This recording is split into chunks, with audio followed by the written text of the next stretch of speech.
गणपति गुरु गौरी गिरा गोस्वामी गिरिजेश सहित शारदा नर्मदा वाय हृदय प्रदेश बंदो हनुमत लखन संग रिपु हनु भरत सुजान या राम जी को नमन गाऊं मानस गान सियावर रामचंद्र पद जय शरणम रमदापुरम सुविख्यातम रेवाया दक्षिणे तटे सेवाश्रमे सुराजिता देवी नर्मदायै नमो नमः।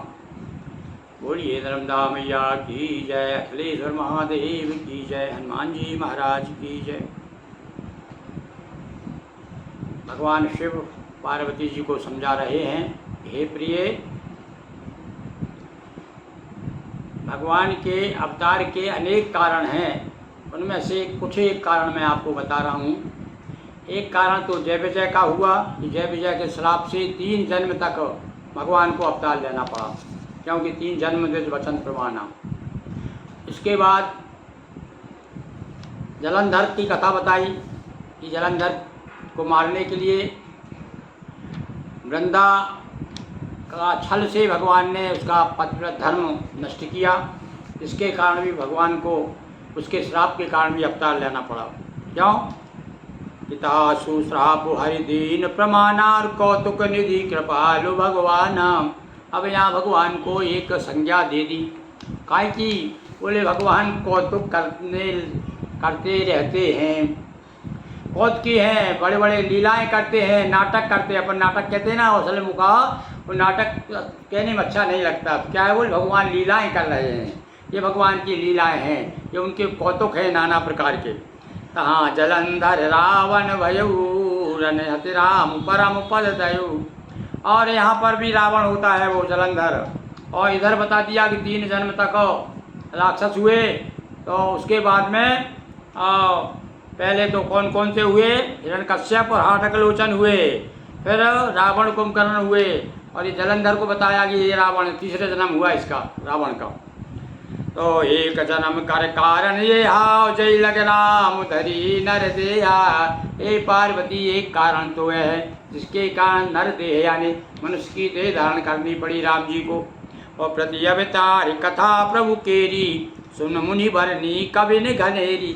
सुन करके मुनियों ने वर्णन किया और कवियों ने भी नाना प्रकार से उसको गाया है। क्या? प्रति अवतार, हर अवतार की कथा जो है कवियों ने अपने अपने ढंग से सरस्वती की जैसी प्रेरणा हुई इस प्रकार से कथा गाई है। दारद और अब सिर्फ फिर याद आ गया उनको कि एक बार और सुन लो, ये तो जलंधरी वाली बात बता दी रावण। अब एक बार नारद जी ने श्राप दिया था।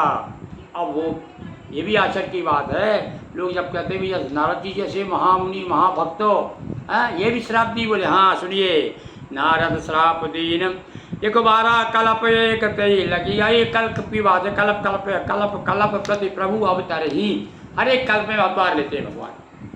तो एक कल्प में नारद जी के कारण अब सुन करके तो पार्वती क्या चकरा गई। सभी चकरा, जो सुन जाए वो चकरा सकता है। अरे नारद विष्णु भगत और पुण्य ज्ञानी, ज्ञानी भी है और भक्त भी है, और उसके बाद में ये कैसे स्थिति कैसे पैदा हो गई कि जो श्राप देना पड़ा।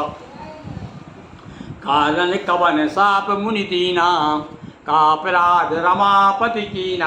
अब यहाँ पर पार्वती जी ने कुछ प्रश्न उठाए, और प्रश्न भी इसलिए किए कि भाई मुझे जानना चाहते कि भाई कौन सा अपराध हो गया था भगवान विष्णु से, ताकि श्राप देना पड़ा भगवान विष्णु को नारद जी ने। और यह प्रसंग मोह कहो पुरारी और मुनि मन मोह आचरज भारी। इस प्रसंग को मुझे बताइए।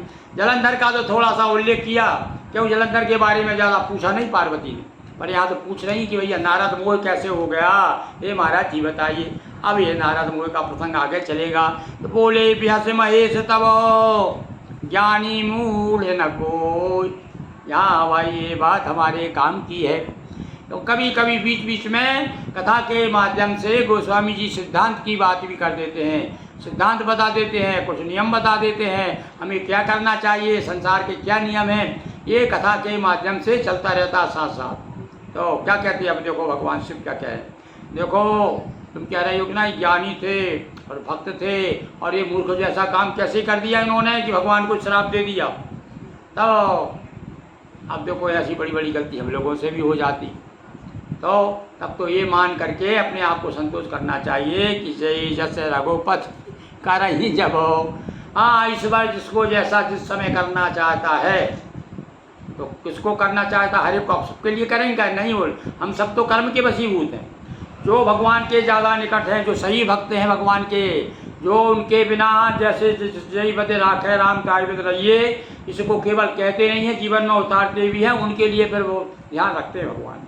फिर उनकी जो इच्छा हो जाती है, फिर कृपा हो जाती है। जो ही जैसे भय जय जस रघुपति करई जब, जिसको जिस प्रकार से करना चाहते हैं सो तेई दस क्षण हो, उसी क्षण वह हो जाता है।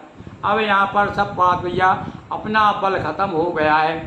अब तो क्या है, अपबल तपबल, अपबल तपबल और बाहुबल, ये सारे बल धरे रह जाते हैं। जब कौन सा बल लगता है कि चौथो है बलराम, सुनेरी मैंने मेरे बल के बलराम। तो इस प्रकार से भैया, और ये करते भी है केवल सुनेरी मैंने राम के सुने, मेरे बल के बल, मेरे बल के बल राम है। भगवान राम किसके बल है?